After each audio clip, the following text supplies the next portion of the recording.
sou o Lucas, acadêmico da 10ª fase do curso de enfermagem e também técnico em segurança do trabalho, e venho aí nessa noite apresentar para vocês mais um vídeo, né, e esse intitulado, então, Procedimentos em caso de acidente de trabalho, né?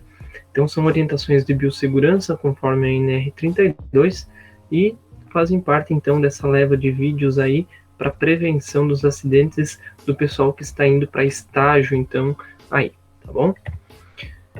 Antes de tudo, a gente tem que agir preventivamente, né? A gente não pode pensar no acidente em si, pensar como que eu posso agir preventivamente, minimizando o risco de acidente, né? Evitando que eles aconteçam. Por isso que foi repassado, então, vários vídeos antes desse, de como é que eu posso evitar os acidentes e como que eu posso prevenir e minimizar o risco, né?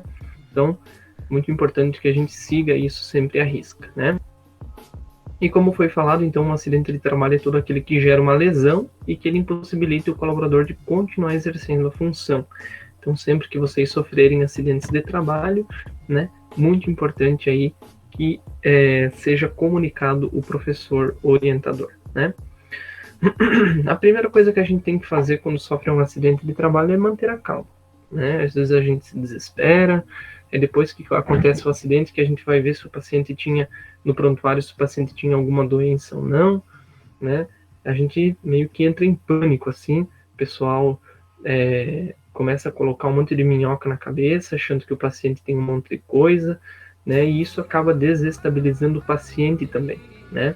Então, às vezes, o colaborador acaba explanando para o paciente que se picou na hora ali, fica desesperado. Então, a primeira coisa a fazer é ter calma e demonstrar segurança para o paciente, né? Se a gente desestabilizar, o paciente já vai ver que a gente é inseguro, que a gente é inexperiente, que a gente não sabe fazer as coisas, né? Então, muito importante que a gente demonstre segurança e calma nesse momento, né? Dessa forma, a gente vai ganhar a confiança do paciente, né?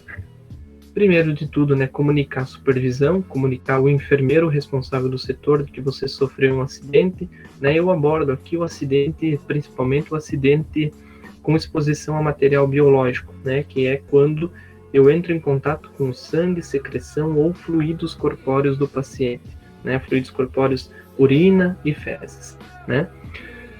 Que são os principais tipos de acidente que pode acontecer com o colaborador e também com o estagiário, né?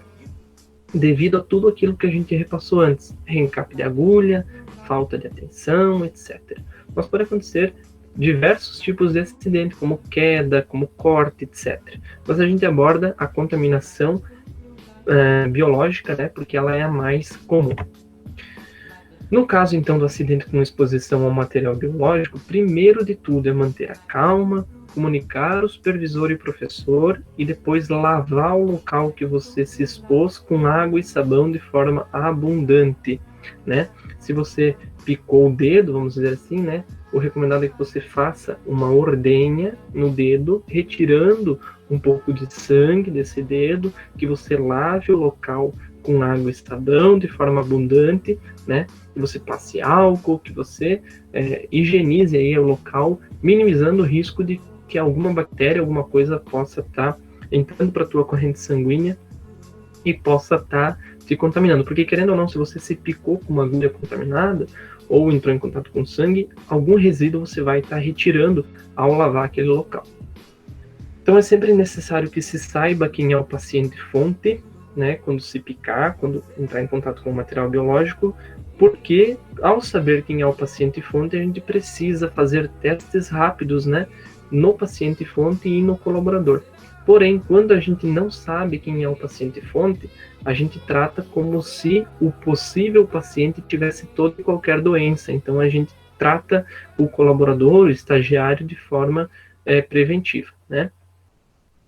Então, como foi falado ali, né, ao saber quem é o paciente fonte, uma amostra de sangue deverá ser coletada do estagiário, né, e do paciente a fim de diagnosticar doenças transmissíveis. Quais doenças, né? HIV, sífilis, hepatite B e hepatite C. São testes rápidos realizados no paciente e no colaborador para saber se algum deles tem a doença. Ao se picar, não tem como saber se o colaborador já se contaminou. É impossível que já tenha tido contaminação naquele momento que o colaborador se picou. Não vai aparecer a doença, né? A doença ela vai demorar um tempo para aparecer, a chamada janela imunológica. Mas, fazendo os testes rápidos naquele momento, você vai saber se o paciente tem alguma coisa e se o colaborador tem alguma coisa, né? Se o paciente tiver alguma dessas doenças, automaticamente já inicia um tratamento, a chamada PEP, né? Que é o tratamento pós-exposição a material biológico, né?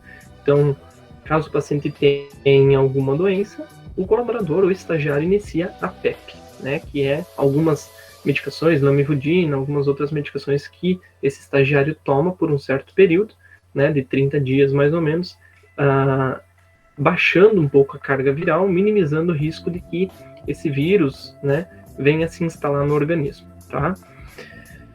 E como eu falei, então, caso o trabalhador tenha alguma doença, aí obviamente que não foi gerada pelo trabalho, foi gerada por alguma outra situação que esse estagiário se expôs, né, àquele vírus e que ele possui a doença. Então ele também é encaminhado para tratamento, né? Não necessariamente é PEP, mas é encaminhado para tratamento porque ele já possui aquela doença. É realizado, então, acompanhamento de 30, 60 e 90 dias. Por quê? Porque esse é o período em que o vírus pode, ao se instalar no organismo, pode aumentar a carga viral e se tornar doença, vamos dizer assim, né? Que é a chamada janela imunológica. É o período que o vírus fica incubado no organismo para tomar força, vamos dizer assim, né? E aí depois ele aparece em forma de doença. Tá? Deixa eu ver mais alguma coisa, é isso aí. Tá, só reforçando. O risco de um estagiário se contaminar é muito pequeno, tá? Segundo estudos, o risco é de 0,03%, né? Tomando a PEP, né? Caso, então, tenha alguma exposição, tomando a PEP, o risco é de 0,03%.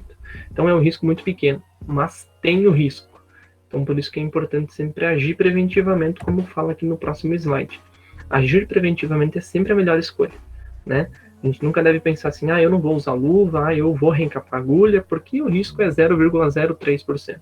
Existem milhares de casos notificáveis de colaborador que se expõe e acaba adquirindo a doença, né? Mas o que mais existe é a subnotificação. A pessoa fica com medo de comunicar e acaba o risco sendo maior e acaba adquirindo a doença por não ter comunicado, por não ter tomado o kit aí profilaxia, né? Então, sempre que acontecer qualquer acidente, sempre comunique. Sempre chega para o professor, para o enfermeiro do setor e fala. Isso é muito importante, né? Então, agir preventivamente é sempre a melhor escolha, né? Nunca reencapar agulhas, utilizar todos os EPIs, porque é isso que vai garantir que a sua saúde, que o seu estágio seja efetivo, seja um sucesso. Bom, meu muito obrigado e estou à disposição.